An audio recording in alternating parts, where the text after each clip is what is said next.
Between August 2020 and July 2023, Mali, Guinea, Burkina Faso, and Niger experienced government overthrows by military personnel who cited desires for positive change.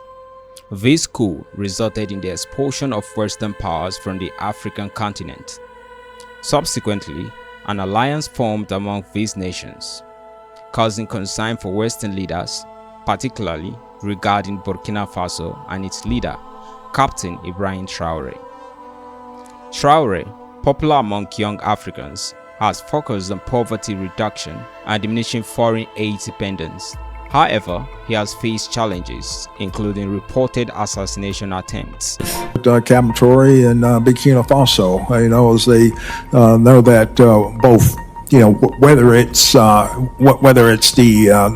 gold reserves, that is all those proceeds are just in exchange to protect the junta regime. To understand his rise to prominence and the opposition he faces, a historical context is necessary. In 1960, amidst Africa's independence movement, Upper Volta, now Burkina Faso, gained independence from France. Independence activities for Upper Volta began with the arrival at Ouagadougou, the capital city, of visiting dignitaries, including officials from other countries. Maurice Yemogo became the first president, establishing a one-party state and maintaining close ties with France.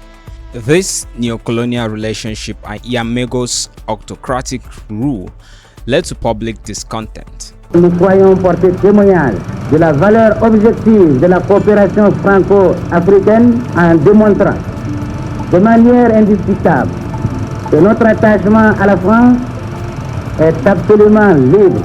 In 1966, Lieutenant Colonel Songolo Lamizana led a military coup, forces Yemogo to resign. Lamizana established a military academy where Thomas Sankara, a future revolutionary figure, studied. The late 1960s and 70s saw continued political tension. Lamizana's rule mirrors Yemogo's, with power consolidation and limited democracy. Economic hardship exhibited by a severe drought further destabilized the country. Sankara, upon returning from advanced military training, sought to influence the government positively. He served as Minister of Information but resigned, criticizing the regime. Following Sankara's resignation, a coup led by Colonel Som Yorian overthrew Zerbo's regime and Jean-Baptiste became president, with Sankara serving as Prime Minister. Ideological differences led to Sankara's arrest, sparking protest. In 1983, Blaise Compaoré and Commander Jean-Baptiste, with ties to Sankara, seized power, and Sankara became head of state. Sankara, leading the National Council of Revolution (CNR), implemented reforms focused on self-reliance and social justice. His anti-imperialist stance and refusal of conditional foreign aid garnered both support and opposition, notably from former colonial powers like France and neighboring Ivory Coast. In 1987, Compaoré, with external support, orchestrated a coup, assassinating Sankara and ending the revolution. Following Sankara's assassination, his supporters faced persecution. However, a new revolutionary figure emerged, Ibrahim Traore, born months after Sankara's death. Compaoré regime reversed Sankara's progress, restoring ties with France and the old political order while suppressing dissent. He maintained power through the 1990s and 2000s. His rule marked by economic hardship and public discontent. Ibrahim Traore began his military career in 2009. By 2020, he had risen to the rank of captain, witnessing the country's deterioration and feeling the betrayal of frontline troops due to poor resources and corruption. He became a voice for dissatisfied young officers. Political instability continued after Compaoré's ouster in 2014. Roch Marc-Christian Kabore, a former Compaoré stalwart who broke with him and joined the opposition, was elected president. This was seen as a move toward electoral democracy. However, the presence of Islamic terrorists undermined peace. Public confidence in Kabore waned, leading to a military coup in January 2022 led by Lieutenant Colonel Paul Henry Sadogo Damiba, which Traore supported. However, dissatisfaction grew with Dimba's failure to improve security, culminating in a second coup in September 2022 led by Captain Ibrahim Traore, who became the transitional president. Traore presented himself as a wartime leader focused on national survival. Like Sankara, he spoke against imperialism and corruption, making symbolic gestures of selflessness. His actions have garnered both support and opposition as he navigates Burkina Faso's complex challenges. Section of the media highlights the security situation in Burkina Faso, but restoring security has been a cornerstone of Traore's agenda. Within weeks of assuming office, he took steps to bolster the fight against jihadist insurgents.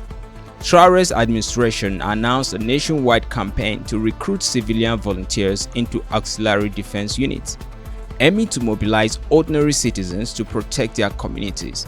These volunteers undergo training and operate alongside soldiers, supplementing the national army.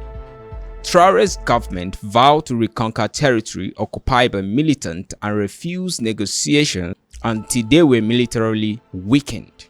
Traore has also focused on economic resilience and anti-corruption. To maximize state revenue from natural resources, he moved to control the gold mining sector, a pillar of Burkina Faso's economy. Burkina Faso is a major gold producer, and Traore's government approved the construction of a state-run gold refinery to process gold domestically. They also suspended export permits for small-scale gold miners to crack down on smuggling and illicit trade. However, these moves have angered the United States and France. Traore has faced assassination attempts. On the international front, Burkina Faso has undergone a foreign policy realignment, moving away from Western partners and forming alliances with neighboring states and other global powers. Traore's government requested the departure of French troops and expelled France's ambassador, ending years of neocolonial rule. Traore threatened ties with Mali and Niger, forming a strategic alliance. They jointly warned against any ECOWAS military intervention in Niger and announced their withdrawal from ECOWAS, proposing a new regional grouping focused on mutual defense and sovereignty. This materialized as the Alliance of Sahel States, aimed at cooperation in security, trade, and rejecting foreign interference. Russia has also become an influential part in Burkina Faso. Traore's government expressed goodwill towards Russia, seeing it as a security partner. Traore's foreign policy is marked by Pan-African nationalism, framing Burkina Faso's struggles within the context of African sovereignty. Traore's government emphasized self-determination, non-interference, and African solidarity, gaining admiration from those who resent foreign meddling. However, it has also isolated Burkina Faso from traditional partners and aid donors. Relations with the United States and the European Union have cooled, though limited humanitarian assistance continues. Burkina Faso continues to engage with international organizations like the United Nations and has fostered ties with China and Algeria. Traore is seen as a revolutionary leader, reminiscent of Thomas Sankara. While Western powers oppose him, he has strong support within Burkina Faso and across Africa. His focus on self-determination is why he is feared by the West.